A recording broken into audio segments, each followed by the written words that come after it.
Hi, I'm Chuck Haren, Field CISO for F5. And I'm Lori McVitty, Distinguished Engineer and Chief Evangelist for F5. Um, I wonder if we can talk a little bit about your recent research and the context and the concept of programmability in the context of APIs, why it's important, and maybe how programmability can help address what we might call a 0 day or a -1 day type of attack.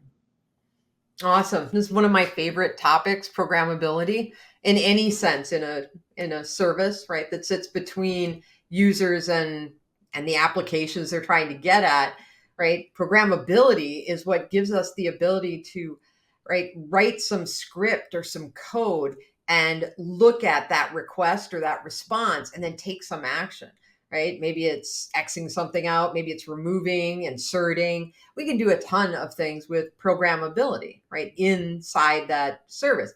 API security has that capability as well, from some vendors. And one of the things we wanted to understand is, do people care? Right? Like, is this even a thing that they want or they know about? So when we did our survey, when we reached out, one of the questions we asked was, hey, here's 5 different, you know, capabilities related to API security, one of them being programmability. Rank them, give them points. Here's 100 points, use them as you will, right? I was surprised, honestly. I mean, I love it. I would have ranked it first, but I was surprised when the average ranking for programmability was higher than ease of use. Hmm, interesting. Like, that's awesome sauce. So right, people get it. They understand how powerful that is. And especially in a field like security, where things move very fast. Yeah. This gives them a tool to be able to adapt and respond without having to wait for someone else to push a patch or build a solution. Right, they can just go in there and be like, no, Right. and they're done. Then they can go home. So programmability really helps defenders to catch up and keep up with the pace of change, as well as automate a lot when it comes to actual defenses. Is that Yes. is that, is that the way you sum it up? Okay. Yep. Are there any other takeaways around programmability that you wanted to highlight from the recent research and report? Well, you mentioned the -1 day, and I love this term because we're used to hearing 0 day, like, oh, it just came out today, but we all know there's disclosure laws, and a lot of times people know about that before it even actually hits the street, as it were.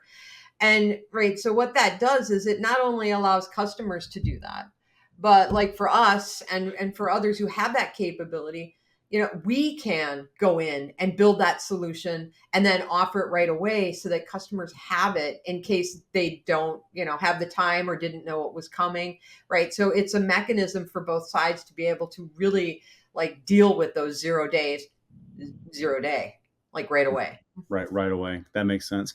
Yeah, and so when we think about the speed to secure things, I think that really requires a couple of different things. One, the systems need to be as easy to use as possible.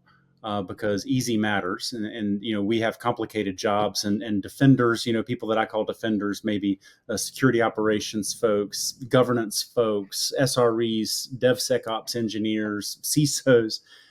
These defenders, they need their tools to be easy to use, because easy matters, and they also need to be efficacious. They need to be effective, because if they're not effective, then I'm back to doing it manually, and there's no way I can keep up. So, folks can go to f5.com and get the State of Application Strategy API Security Edition. I'm Chuck Heron. I'm Field CISO for F5. Thank you for joining us today. And I'm Lori McVitty, Distinguished Engineer and Chief Evangelist for F5. And thanks for being here.